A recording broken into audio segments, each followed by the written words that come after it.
Hello everyone, class 9th. How are you? I hope you all will be fine. So now the day we would go and discuss on the chapter number 4, the structure of the atom.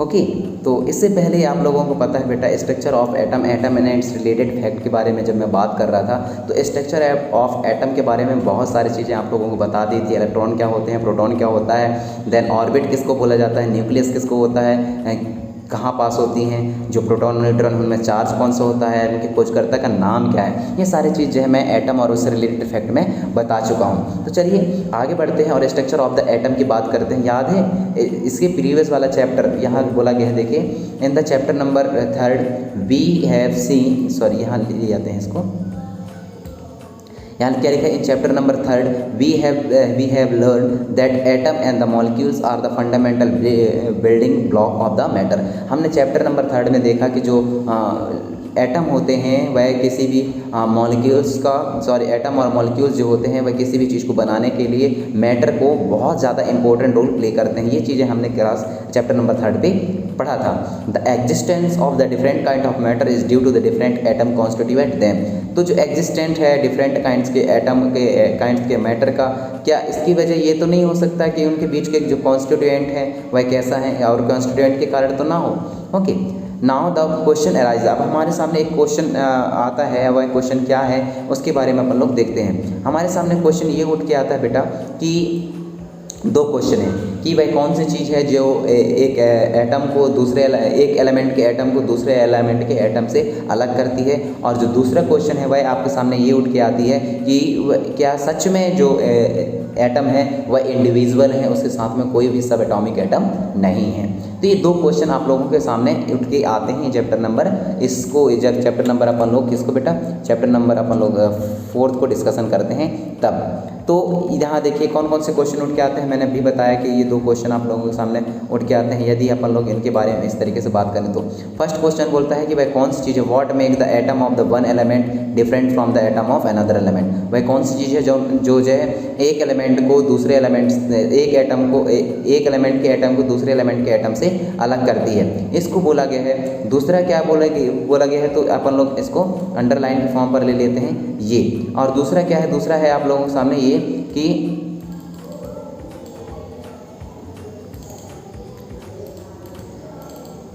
Yes वह क्या बोला गया है, दूसरा है कि are atom are really individual, कि जो एटम है वो सच में क्या इंडिविजुअल है, उनके साथ में कोई भी और चीज़ें नहीं मिली हुई हैं क्या। तो ये चीज़ें थोड़ा सा मिस्टेक करती हैं। क्यों? क्योंकि ये जो Dalton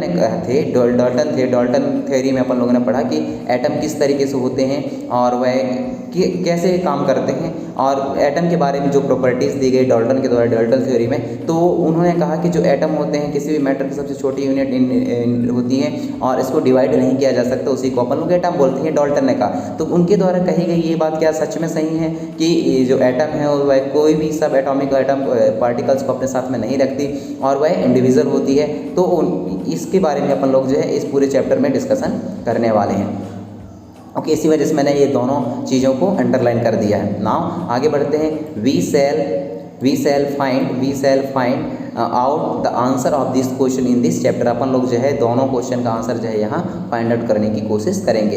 we will learn about sub atomic particle and the various model that have been proposed by the explain how this particle are arrange within the atom. तो इसको समझने के लिए अपन लोगों को बहुत अलग अलग मॉडल की जरूरत पड़ेगी इसको समझने के लिए। ओके और वो मॉडल जो है हमें इस तरीके से इन क्वेश्चनों के आंसर को बताएंगे कि सच में ऐसा है क्या कि इन मॉडल को समझने के ये मॉडल ज़्यादातर हेल्पफुल हैं स्ट्रक्चर ऑफ एटम को समझने के लिए। ओके तो आगे बढ़ते हैं। चलिए A major challenge before the scientist at the end of the 19th century। 19th century के अंत तक जो साइंटिस्ट थे उनके सामने बहुत बड़ी चुनौती थी कि कौन सी, was the rival to the structure of the atom. Atom का जो स्ट्रक्चर है वह कैसा होगा उसके बारे में, और उसको एक्सप्लेन, उसके इंपॉर्टेंट प्रॉपर्टीज़ है उसको एक्सप्लेन किस तरीके से किया जाए, ये सबसे बड़ी चुनौती थी उनके सामने। ओके तो the elucidation of the structure of the atom is based on the series of experiment. और जो स्ट्रक्चर ऑफ एटम निकल के आया, यानी कि जो एटम का स्ट्रक्चर निकल के आया तो वो बहुत ही बड़ी लंबी एक्सपेरिमेंट सीरीज की वजह से ही निकल के आया, और उसी के बेस्ड पर जो है ये निकल के आया किसका, atomic structure of atom. One of the first indication that atom are not individual. सबसे पहले तो ये समझ लीजिए कि जो एटम है वह अकेला नहीं है, उसके साथ में बहुत सारी चीज़ें हैं। Come from the study static electricity. Static electricity जब पढ़ा गया, स्टैटिक इलेक्ट्रिसिटी को जब समझा गया तब बोला गया है कि जो एटम है ये तो कंफर्म हो गया कि वह इंडिविजुअल नहीं है, उसके अंदर और भी सब एटॉमिक एटम या सब एटॉमिक एटम हैं। Electricity is conducted by the different substance. अब आप देखते होंगे जो इलेक्ट्रिसिटी है तभी कंडक्ट होती है जब दो अलग अलग सब्सटेंट क्या हों बेटा, उसके साथ रहें, तभी। जैसे प्लस और माइनस चार्ज रहे तभी आपको लोगों को पता है कि इलेक्ट्रिसिटी कंडक्ट होगी। तो इस तरीके से आप समझ सकते हैं। एक सिंपल से यदि मैं एग्जांपल लूँ तो आप नॉर्मली ऐसा समझिए कि एटम के अंदर क्या है, उसके स्ट्रक्चर को अपन लोग देखें तो अलग अलग परमाणु मॉडल दिए गए और अलग अलग परमाणु मॉडल में अलग अलग बातें कही गई।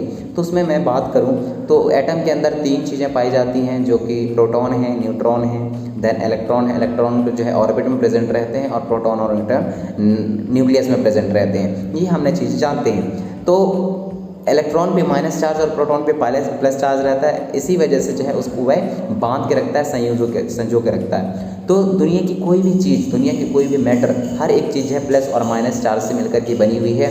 इसी वजह से वह एक दूसरे को इंटरेक्ट करके और जुड़े रहते हैं। यदि ऐसा होता कि वह आयनों से मिलकर के ना बने होते तो वह एक दूसरे को एंटी इंटरेक्ट करते और कभी भी जुड़ के ना रहते। फॉर एग्जाम्पल मैग्नेट को आप जब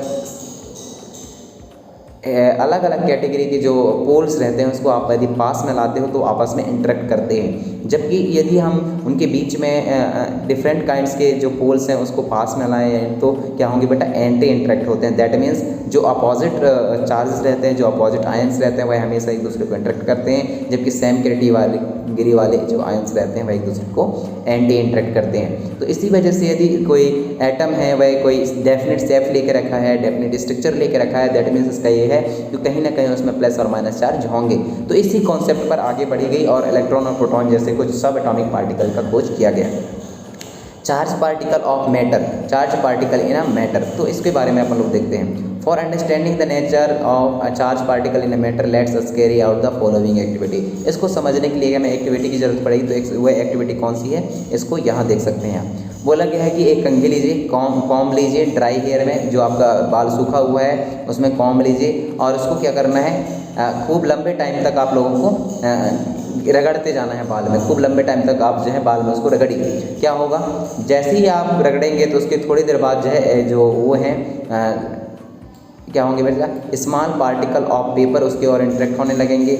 और दूसरी बात क्या, स्मॉल पार्टिकल ऑफ पेपर उसके और इंटरेक्ट होने लगते हैं। और दूसरा क्या है, डस्ट पार्टिकल भी उसके में आकर के चिपकने लगते हैं। दूसरा जो है यहाँ बोला गया एक्सपेरिमेंट वह है रब अ ग्लास रॉड। एक ग्लास रॉड यानी कि लोहे कांच का टुकड़ा लीजिए, कांच का एक रॉड सा लीजिए और उसको सिल्क क्लॉथ में क्या करना है, रगड़ना है और उसमें माइनस चार्ज आती है और उसको बलून के पास में लेके जाना है। ऑब्जर्व करिए कि क्या होता है। ऑब्जर्व करने पर हमें पता चलेगा कि जो बलून है वह आकर के ग्लास रॉड में आकर के चिपक रही है और दूसरा जो कॉम्ब है उस पर आकर के जो स्मॉल पीसेस ऑफ पेपर है वह भी आकर के चिपक रहे हैं। दैट मीन्स दोनों ही चीज़ों में क्या है, जो चार्जेस है वह उत्पन्न हो जाती है, पैदा हो जाती है। ओके, आगे बढ़ते हैं और बात करते हैं इधर फ्रॉम दीज एक्टिविटी, जो अपन लोगों ने अभी थोड़ी देर पहले पढ़ी। इन एक्टिविटी में can we conclude that on rubbing two object together they become electrically charge. तो ये दो एक्टिविटी जो हमने पढ़ी, दो एक्टिविटी जो हमने समझी, तो इसका मतलब ये है, क्या हम कह सकते हैं कि दो अलग अलग ऑब्जेक्ट को आपस में रगड़ने पर क्या होती है बेटा, इलेक्ट्रिकली चार्ज उत्पन्न हो जाती है। कैसे, ऐसा हम कह सकते हैं where does this charge come from. अब हमारे दिमाग में ये भी क्वेश्चन उठनी चाहिए कि ये चार्ज आते कहाँ से हैं। ओके, तो ये चार्ज आते कहाँ से हैं। This question can be answered by the knowing that an atom is divisible and consist of the charge particles. इसका जो आंसर है, this question can be answer, इस क्वेश्चन को आंसर दिया जा सकता है जब हम अपन लोग समझ जाएं एटम को कि यह डिविजिबल है और यह चार्ज पार्टिकल से मिलकर के बना हुआ। तो चार्ज पार्टिकल से मिलकर के बना हुआ, इसके बारे में मैंने अभी बात कही आप लोगों से कि जो प्रोटॉन होती हैं और न्यूट्रॉन होती है, तो प्रोटॉन जो है प्लस चार्ज का होता है और इलेक्ट्रॉन माइनस चार्ज का होता है।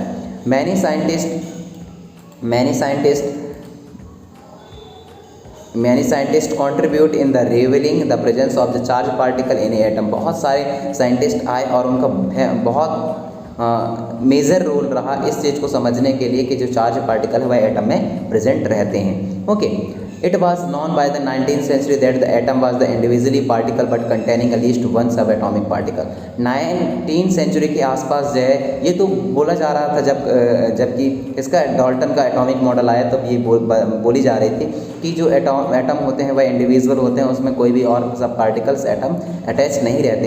लेकिन 19th सेंचुरी के अंत तक आते आते जो है ये पता चलने लगा कि जो एटम है वह इंडिविजुअल नहीं होता, उसके साथ में और भी कुछ पार्टिकल्स शामिल रहते हैं और उन सब कुछ एटलीस्ट वन सब एटॉमिक पार्टिकल शामिल रहता है जिसको इलेक्ट्रॉन बोला जाता है। और इस इलेक्ट्रॉन के खोजकर्ता का नाम किसको जाता है बेटा, यहाँ देखिए द इलेक्ट्रॉन, वही electron identify by the sir J Thomson.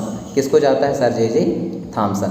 तो ये सर जे थॉमसन के बारे में कही गई है कि इसी वजह से सर जे थॉमसन को इलेक्ट्रॉन का खोजकर्ता के नाम पे ये जाता है। ओके,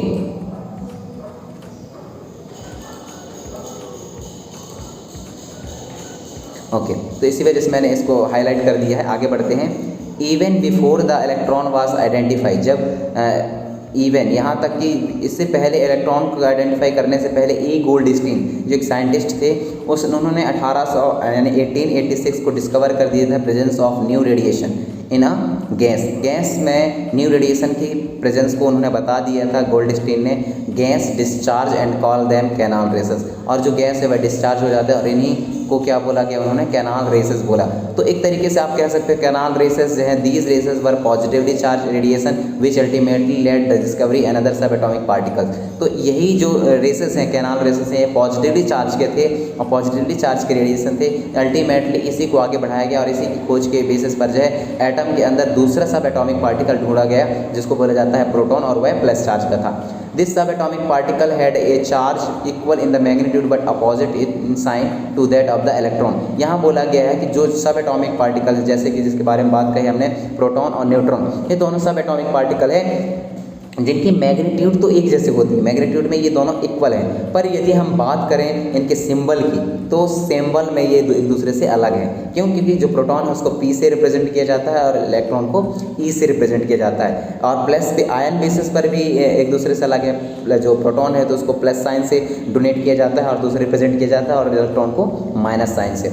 अब तीसरा बात करते हैं इनकी मास की। तो यहाँ बोला गया है कि जो इलेक्ट्रॉन रहती है वह बहुत ही कम मास वाली होती हैं। ये एक तरीके से हम कह सकते हैं कि यदि वन इलेक्ट्रॉन को 200 टाइम यदि मल्टीप्लाई करें, 200 टाइम आगे बढ़ाएं, तब जाकर के एक प्रोटॉन का चार्ज को वह ले पाता है, एक प्रोटॉन के चार्ज के एक पर हो पाता है। ओके, तो नॉर्मली जो मैं बात कि किस तरीके से रिप्रेजेंट किया जाता है तो वो ये है, ई से रिप्रेजेंट किया जाता है इलेक्ट्रॉन को और पी से रिप्रेजेंट किया जाता है प्रोटॉन को। Okay, now the mass of electron is the consider as a negligible and its charge -1। Okay, आगे बढ़ते हैं। It scenes that an atom was the composed of the proton and electron. अब इसमें देख सकते हैं आप एटॉमिक स्ट्रक्चर में, और हम लोगों के अभी थोड़ी देर पहले डिस्कशन किया तो ये भी पता चल गया कि जो एटम रहते हैं वह प्रोटॉन और न्यूट्रॉन को कंपोज करके रखते हैं, म्यूचुअली बैलेंसिंग देयर चार्ज, और साथ साथ में एक दूसरे के चार्ज को बैलेंस करके भी रखते हैं। यदि एक का चार्ज यानी कि प्रोटॉन का चार्ज कम हो गया किसके कंपेयर टू द न्यूट्रॉन, तब भी जो आपका एटम है वह बैलेंस नहीं रह पाएगा। तो इसी वजह से ये जरूरी है कि जो प्रोटॉन है और न्यूट्रॉन है उनके चार्ज क्या रहें, इक्वल रहें। It was appear that the proton were in the interior of the atom for the various electron could easily be removed of but not a proton. तो आप एक तरीके से कह सकते हैं, दूसरे प्रॉपर्टीज़ की बात करूँ तो आप मैं ये कहूँगा कि जो प्रोटॉन होते हैं उसको ईजिली नहीं निकाला जा सकता, उसको रिमूव करने के लिए हमें बहुत मशक्क़त करनी पड़ती है, बहुत सारा एनर्जी की ज़रूरत पड़ती है प्रोटॉन को निकालने के लिए, जबकि कंपेरिजन टू द इलेक्ट्रॉन को निकालने के लिए इतनी ज़्यादा हमें एनर्जी देने की ज़रूरत नहीं पड़ती, वह ईजिली जो है ऑर्बिट से बाहर निकल जाती हैं। Now the big question was what sort of the structure did this particle of the atom form. अब हमारे सामने जो बिग क्वेश्चन है वह ये उठ के आता है कि जो स्ट्रक्चर है एटम का वह इन पार्टिकल को किस तरीके से अरेंज करके रखते हैं, और इसी को अपन लोग आगे सॉल्व करेंगे। We will find the answer to this question below. इस क्वेश्चन के आंसर जो अपन लोग नीचे देखेंगे। ओके, तो यहाँ देखिए सर जे थॉमसन के बारे में बताई गई है और एटम ऑफ स्ट्रक्चर के बारे में बात कही गई है, तो इसको भी यही में कंप्लीट कर लेते हैं। Structure of an atom, we have learn the Dalton theory chapter, हमने चैप्टर नंबर 3 में डाल्टन थ्योरी का पढ़ा है। उन्होंने सजेस्ट किया था कि जो एटम होते हैं वह इंडिविजुअल होते हैं और इनस्ट्रक्चरेबल होते हैं, मतलब उनके स्ट्रक्चर सही तरीके से नहीं होते, इनस्ट्रक्चरल होते हैं। बट जब डिस्कवरी की गई 2 एटॉमिक पार्टिकल, जो कि कौन कौन से होते हैं, सब एटॉमिक पार्टिकल, इलेक्ट्रॉन और प्रोटॉन की, किसकी, इलेक्ट्रॉन और प्रोटॉन की जब खोज की गई तो पाया गया कि इलेक्ट्रॉन और प्रोटॉन की खोज करने की वजह से पाया गया कि जो एटम है वह इंडिविजुअल नहीं है। इनसाइड द एटम, एटम के अंदर जो है ये 2 चीज़ें और भी मिली रहती हैं। और इसी बेसिस पर जो है डाल्टन का एटॉमिक थ्योरी जो है यहाँ रिजेक्ट हो जाती है और यह फेल हो जाता है। It was then consider necessary to know how electron and proton are arrange within atom. अब हमें ये जानना चाहिए कि जो प्रोटॉन और न्यूट्रॉन है वह एटम के अंदर किस तरीके से अरेंज रहते हैं। फॉर एक्सप्लेनिंग दिस, इसको एक्सप्लेन करने के लिए हम लोग जो है हम लोग तो पढ़ेंगे आगे, कुछ मॉडल पढ़ेंगे, लेकिन इसको अच्छे से एक्सप्लेन करने के लिए टाइम टू टाइम बहुत सारे साइंटिस्ट आए और उन्होंने अपने खुद का एटॉमिक मॉडल दिया, जिसमें शामिल है सर सीजे थॉमसन, रदरफोर्ड और बोर एटॉमिक मॉडल। ओके, तो इसके बारे में अपन लोग जो है नेक्स्ट वीडियो में बात करेंगे। तब तक आप खुश रहिए। Thank you so much. Okay, आप इसके बारे में पढ़ लेना बेटा, सर जे थॉमसन कौन थे ये यहाँ दिया गया है। ओके, तो आप इसको अच्छे से पढ़ लेना। चलिए मिलते हैं नेक्स्ट क्लास में, तब तक के लिए गुड बाय, थैंक यू।